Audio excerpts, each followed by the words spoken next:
Under the burning breath of the African sun, the savannah stretched like an ocean of gold and silence.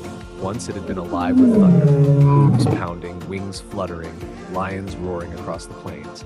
But now, the wind carried only whispers of what once was. And in that fading world walked a single lion, old and proud, named Kionda, the last lion of the savannah. His mane, once a crown of fire, had faded to the color of storm clouds. His steps were slow, but still heavy, with the dignity of a king who had ruled long after his kingdom was gone. The earth beneath him was cracked, thirsty for rain. The air shimmered with heat, and even the trees seemed to bow in weariness. But Kionda did not leave. He could not. The savannah was not just his home, it was his soul. He had buried his pride here, raised his cubs here, and roared beneath these same stars. He could not abandon the land that had given him everything. At dawn, he walked toward what used to be the watering hole. It was nothing now but a grave of dust and old memories. He stood there for a long time, staring into the empty basin as if waiting for it to breathe again.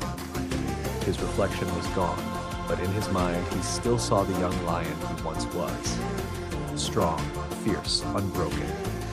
The wind rustled the grass like a voice from another world, and he closed his eyes, listening. That was when he heard it, a sound so faint it might have been a dream. A cry, small, desperate. Following it, he found a young antelope caught in a snare, its leg twisted, bleeding. Fear rolled off it in waves.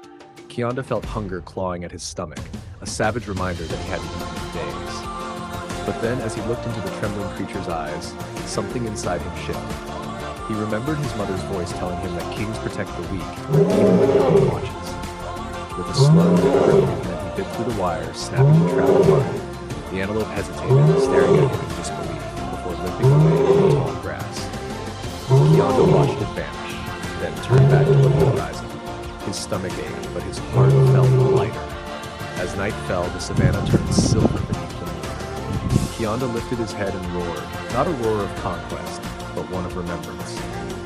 The sound rolled across the plains like a wave of thunder, echoing through the emptiness. It was the song of a king saying, "I am still here."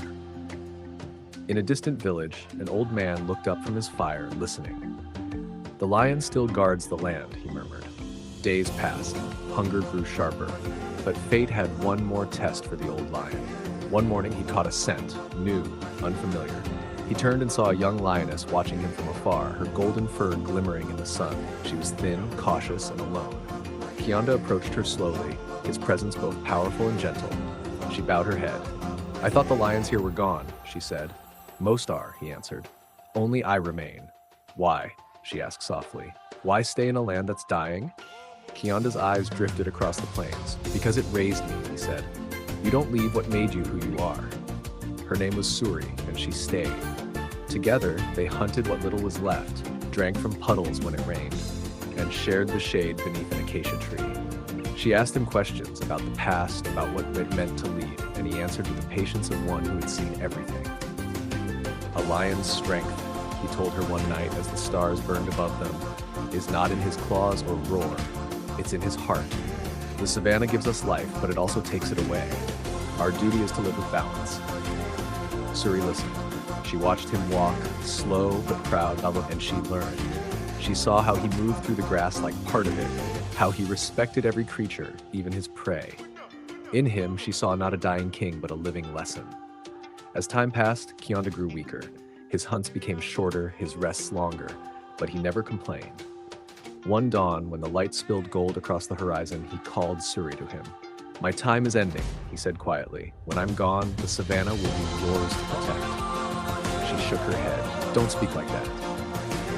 "Listen," he said gently. "The world changes, and lions must change with it. But promise me something, Suri. When you lead with mercy.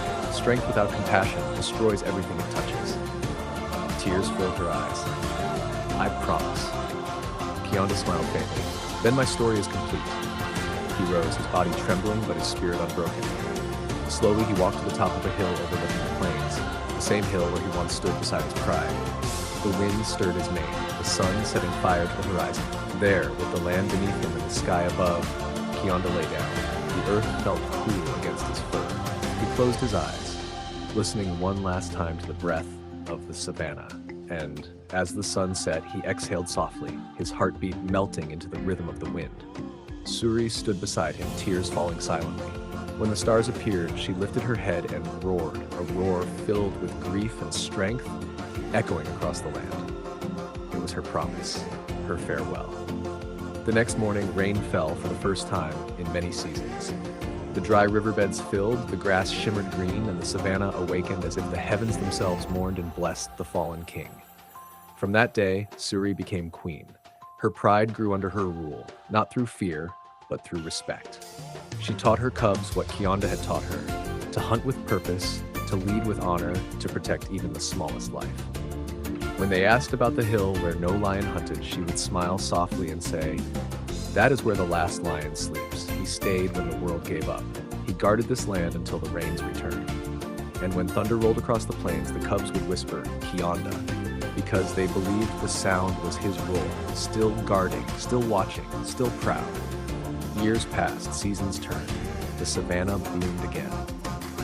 But every lion who walked it carried the same lesson in their heart. Strength without kindness is hollow. And though his body had returned to the soil, Kionda's spirit had become the wind that danced through the grass, the fire that burned in the sunrise, the voice that whispered in every lion's heart. He was not gone. He had become the land itself.